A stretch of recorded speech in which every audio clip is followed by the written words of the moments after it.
Voilà, bonjour chers internautes, bonjour à tous ceux qui me suivent. Aujourd'hui, je vais aborder le thème sur la méchanceté.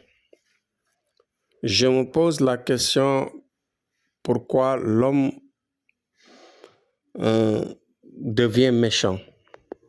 Pourquoi?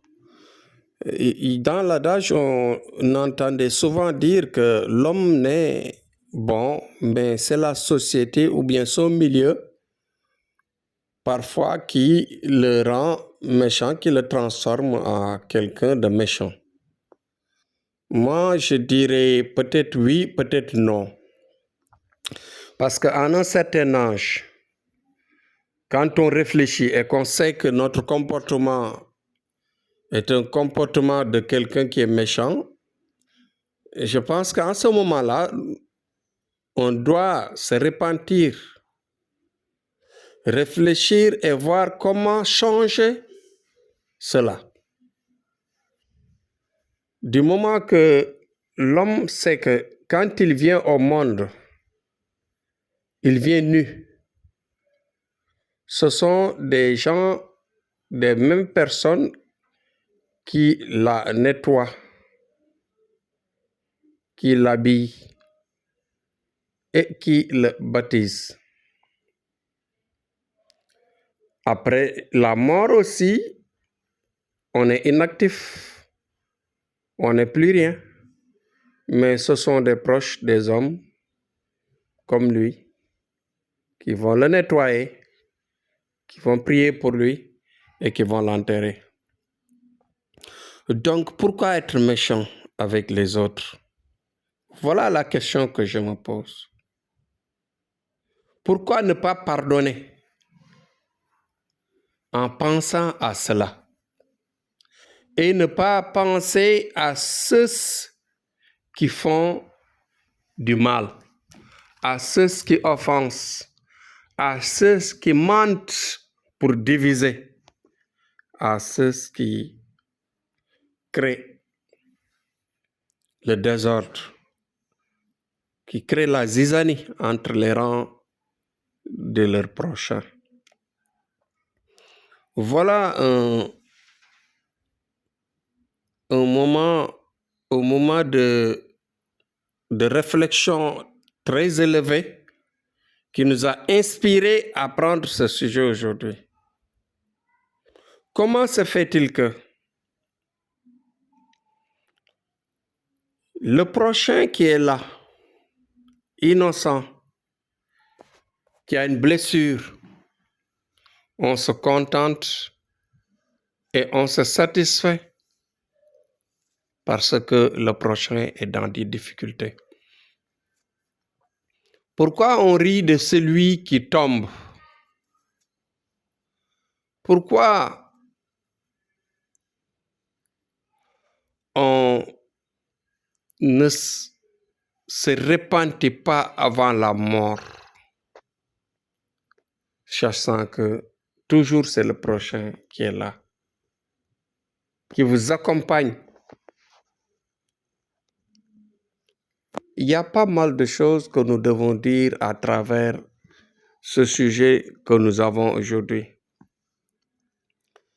Parfois, on voit des gens qui sont dans la paix, qui vivent la paix, mais malheureusement,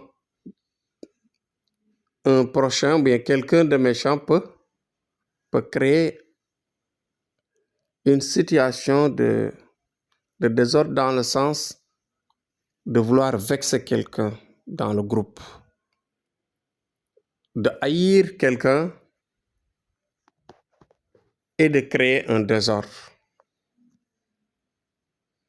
Nous observons aussi des situations où, au sein de nos familles, des parents proches qui sont là toujours et qui passent tout leur temps à prendre part ici et là parce qu'ils ont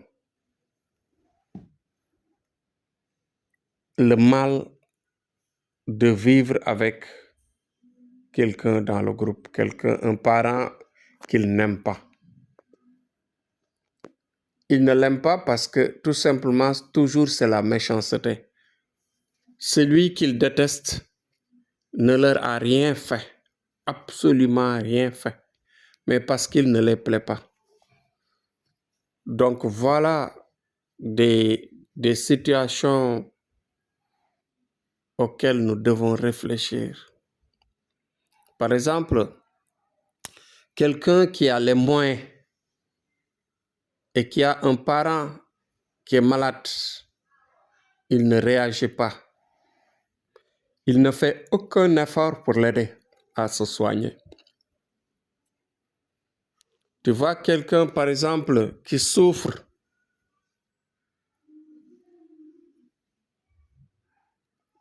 et tu ne penses même pas à l'aider.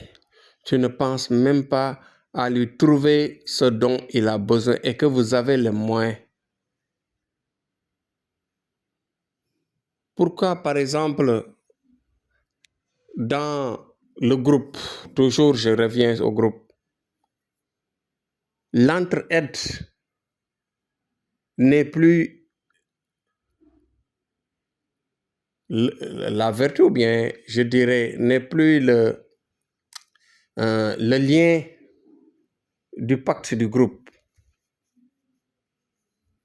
Parce qu'à chaque fois,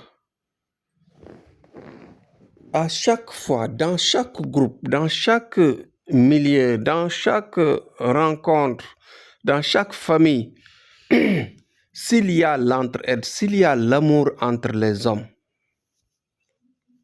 la vie serait un rêve. Même dans nos familles, si vous voyez des jeunes qui tombent qui disparaissent dans la mer, c'est parce que dans les familles, il n'y a pas l'entraide. Dans nos familles, à chaque fois, il y a quelqu'un qui a l'excellence, c'est-à-dire qui a tous les pouvoirs. Dans chaque famille, il y a quelqu'un qui a les pouvoirs, qui a les moyens, qui a le niveau d'aider, par exemple, tous les autres membres de la famille. Et celui-ci, en vain, il ne le fait pas.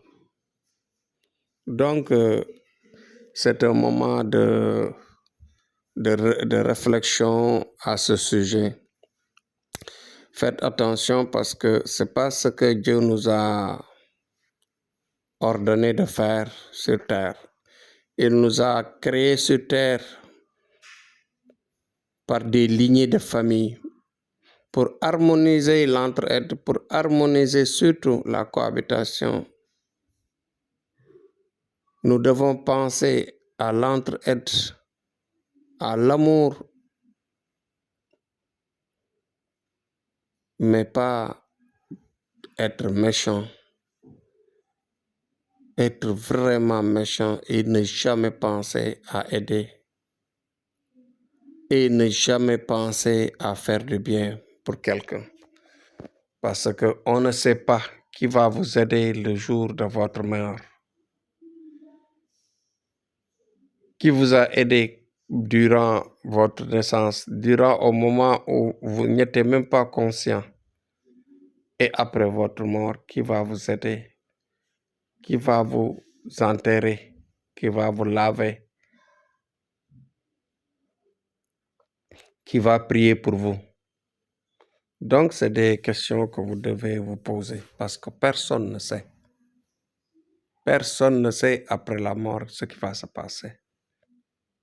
Donc, en voyant ça, en réfléchissant sur ça, nous autres, on ne peut pas faire du mal à quelqu'un. Ni à notre prochain, ni à quelqu'un qui est très éloigné de nous. Merci, c'était vraiment le sujet du choix du jour que j'avais prévu de faire.